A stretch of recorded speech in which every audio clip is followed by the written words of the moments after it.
और याद रखिए, हमने बड़ी मुश्किलों और मेहनतों से मजलिस इत्तेहादुल मुस्लिमीन ने सरजमीन दखन पर अपना मुकाम पैदा किया है।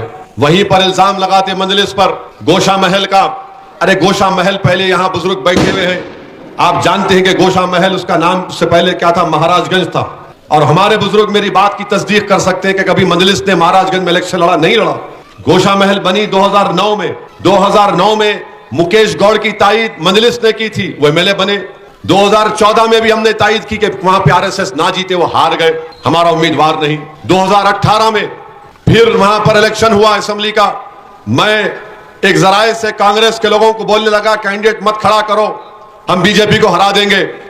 कैंडिडेट को खड़ा किए, 27,000 वोट लिए, 16,000 या 17,000 वोट से बीजेपी जीत गई। आज आके बोलते आप क्यों नहीं खड़ा करते, क्यों नहीं खड़ा करते। अरे दीवानों, आरएसएस को रोकना ये मेरी जिंदगी का बहुत बड़ा मकसद है। और फिर ये बोलते गोशा महल नहीं खड़ा करे, तो कांग्रेस के लोग ये नहीं बोलेंगे आपको, निजामाबाद क्यों नहीं खड़ा किए तुम, गोशा महल नहीं खड़ा किए, सवाल उठा रहे ना।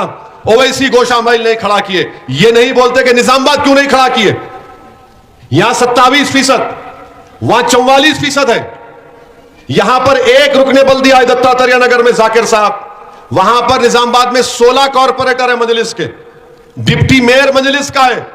कोई कांग्रेसी नहीं बोलता आपको गोशा महल नहीं खड़ा करे।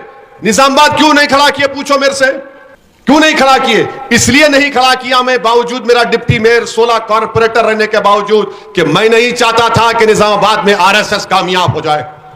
सीने पे पत्थर रखकर हम फैसला लिए। तालियां मारने के लिए नहीं कह रहा हूं कि एक पैगाम आप यहां से लेकर उठें।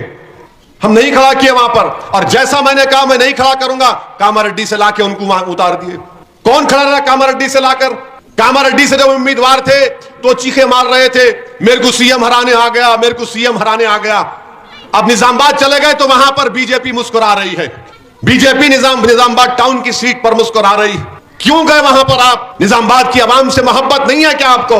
बताओ कांग्रेसियों, निजामाबाद के बारे में सवाल का जवाब दो। इनके दुम छल्ले जो सियासत की सीन नहीं जानते, मुझसे सवाल कर रहे हैं, मुझसे सवाल कर रहे हैं। नहीं, दारुसलाम है वहां पे।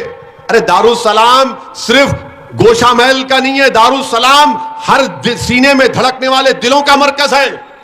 दारुसलाम पूरे हिंदुस्तान भारत के गरीबों और मजलूमों का हेडक्वार्टर है। हम निजामाबाद नहीं खड़ा किए, आप निजामाबाद बीजेपी को हवाले करना चाह रहे हैं। मैं आज गंजे शहीदां की सरजमीन से निजामाबाद के गयूर अवाम को, मेरे भाइयों बहनों को, मेरे बुजुर्गों को एक पैगाम दे रहा हूं कि निजामाबाद पर आरएसएस को कामयाब होने मत दो। वहां पर कांग्रेस और बीजेपी मिलकर इलेक्शन लड़ रहे हैं ताकि वहां पे आरएसएस को कामयाब कर दिया जाए। मैं गंजे शहीदा में खड़े होकर निर्मल की आवाम से अपील कर रहा हूं, आदिलाबाद टाउन की आवाम से अपील कर रहा हूं, मधौल की आवाम से अपील कर रहा हूं, कोरटला की आवाम से अपील कर रहा हूं, गोशा महल की आवाम से अपील कर रहा हूं, मुशीराबाद की आवाम से अपील कर रहा हूं, हुजूराबाद की आवाम से अपील कर रहा हूं, करीमनगर टाउन की आवाम से अपील कर रहा हूं कि रोको आरएसएस को इन हलकों से।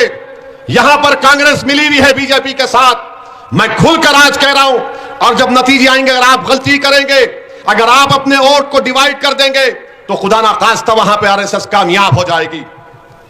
मुझे थोड़ा तजुर्बा है सियासत का, ज्यादा नहीं है।